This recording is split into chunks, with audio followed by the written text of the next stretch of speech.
Let's say I want to bring you a video with this Boss Fuzz versus this Boss Fuzz. I could plug them in like this, have the guitar go into the first pedal go into the second pedal, and the second pedal go to the amp. The problem with doing it this way is that the Boss pedals have buffers, so even when the pedal is switched off, it is affecting the tone of the other pedal. So because I've got the pedals connected like this, I can't turn on that pedal, play through it, and show you how it sounds, because this pedal is affecting the tone of the signal chain. I'm not sure exactly how much by, but it is affecting it. The same if I do that. I could show you the sounds of this pedal, but this 𝗏𝗧1W is affecting the 𝗏𝗧2. I don't really want to go into how much pedals affect each other when connected like this, but the fact is that they do affect each other when connected like this. So the only fair way to show the sounds of each pedal is to take each pedal out of the signal chain when I'm showing it to you. So there, and then we've got the 𝗏𝗧1W, play that, and then take that out, and then go through the 𝗏𝗧2 like that. However, that doesn't make for a very smooth transition, and chances are I will have forgotten what that one sounds like by the time I plug that one in. And, you know, testing sounds back and forth, it's just not possible. That's why in this video, I'm going to build a pedal board that I can switch pedals on and off independently and take them out of the chain completely. And it's going to have the rather catchy title of Battle Board. The first thing I need is a pedal board. So I'm going to be using the Pedaltrain Metro 20 because it's big enough to fit all the pedals that I'm going to show, but also small enough so that it doesn't look ridiculously stupid on video.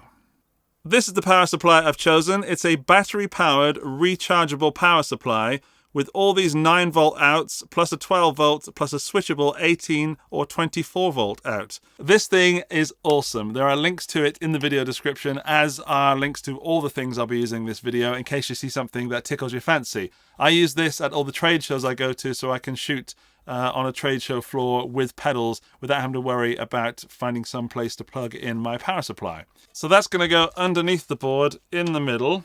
I might need to realign it later, but let's just squish it down with some Velcro. There we go, on there nice and tight.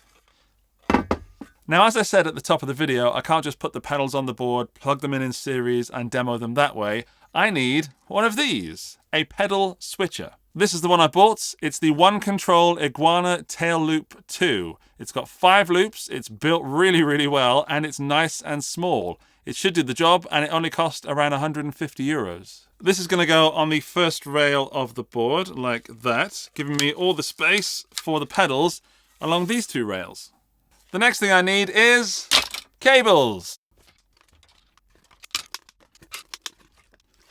Now, because the battle board has to be as fair as possible, I have to use the same patch cables for every pedal. So these are the 6-inch flat patch cables from Daddario, which they kindly sent out. Actually, before I attach the cables, I'll explain what this One Control switcher is doing. Firstly, it's sometimes called a switcher and sometimes called a looper.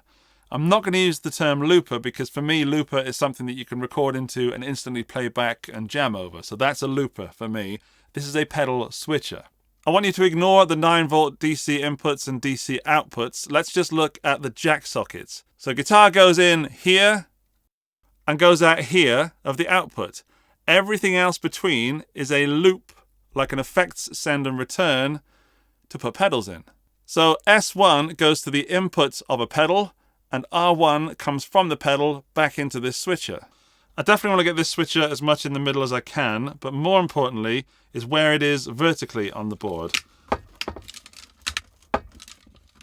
So that's about right there. I want to make sure that I can fit my patch cables down through the little hole in the rails so that the switcher is not too far this way. So if I put it flush with that, the right angle jack cables can't fit there. So you've got to put it so that the patch cables can actually fit, man, this is strong, on the board. There we go. That's going out of S1. Let's put another one in R1. So now we have these coming through here. Right, there we go. So now the guitar signal is coming in to the switcher, going through the switcher, and out of the switcher to the amp. It's not going through the fuzz pedal. The fuzz pedal is in loop 1, which is just here, and that's coming out of S1 to the input, and from the pedal out of the output into R1, the return. So, Guitar going into the switcher, out of the switcher, that's it, nothing else in the chain. If I press this, it will mute the signal. That gives us the tuner out, or we can mute it if I'm doing something that I want to talk and have no guitar interrupting what I'm trying to say. If I switch the fuzz pedal on, nothing happens because loop 1 is not engaged. I need to turn this button on.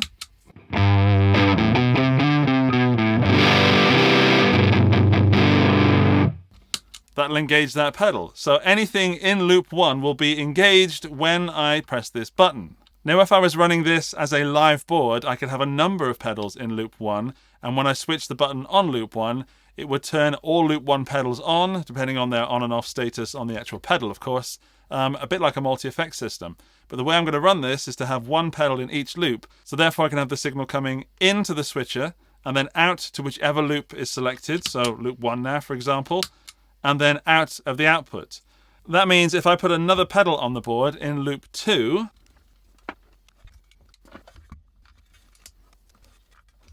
like so, I've now got both fuzz pedals switched on, and no fuzz. Loop 1, loop 2, and if I really wanted to, I could have loop 1 engaged at the same time as loop 2. But the point is, I only have one at a time. They're independent from each other, so the signal is not going through both pedals at this time.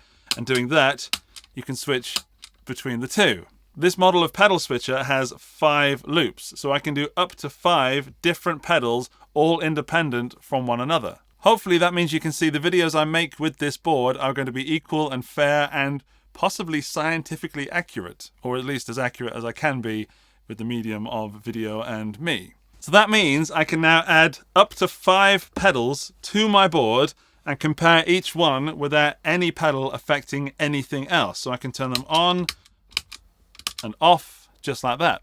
So why should you care? Well, I think at least 2 reasons. Number 1 is that if you're subscribed to the channel, and you should be, you can see me compare pedals equally and fairly. And if you have any suggestions for comparisons, such as a rat showdown or a fuzz off or something like this, then you can let me know and I'll do what I can to get those pedals on the board. The second reason you should care is that if you are kind of addicted to pedals, then you can build yourself a battle board such as this one. All you need is a switcher, pedal board, power supply, and the relevant cables. You can't call it a battle board because that's my board, but you can make one. And then when you want to test your pedals at home to see which one you prefer, this is the better way of doing it. Or you could even take it to a shop and show off at your pedal comparison skills in your local guitar establishment. If you do want to build yourself one of these boards, all the links to the stuff I've used is in the video description. However, I will point out, these patch cables being 6 inches will only make it to side-mounted jack pedals. If one or more of the pedals that you're comparing has top-mounted jacks, such as this Ibanez Fat Cat Distortion, you will need longer patch cables. In preparation for this, I've got 2 of these pedalboard audio DIY cable kits from Daddario, so with 10 plugs, that makes 5 cables. So you need 2 of these if you want 10 cables, which is what you need for 5 pedals in and out. I recommend you don't miscalculate that, because that would be a big mistake that I would never make. Whoops. So yes, that is the battle board with the side-mounted jacks. If you see it in future with the top-mounted jacks, it means that I have got around to cutting and DIYing this DIY kit. That is the end of the video, and you've made it to the end of the video club. Congratulations, well done. To let me know that you have seen this part and you are therefore a member of the prestigious elite, when you leave your comment down below, please also include the phrase, 10 plugs makes 5 cables. And that'll let me know that you watched this part, and also reminds me that I miscalculated heavily by a factor of 50%. One more thing, if there's any pedal comparisons that you want to see and you've seen the pedals before on my channel, or you think that I can get them, let me know. I will do my best to make a versus battle. I can do up to 5 pedals at the same time, so it doesn't have to be 5, but it can be up to 5. I do have all 5 Boss fuzz pedals, so I will definitely be doing that very early on in this series. Aside from that, pretty much anything goes. You know, reverbs versus reverbs, delays versus delays, fuzzes versus chorus pedals, who knows? The only reason I didn't do pedal comparisons before is that I didn't think plugging them one in at a time in series was fair and didn't give a good result. So now I have the battle board, I can do what I want. So, thank you for watching. Go and click some buttons and subscribe and stuff. Thank you also to Pedaltrain and to KSE Music and to Daddario. I will see you very soon with more in this series of The Battle Board. Bye!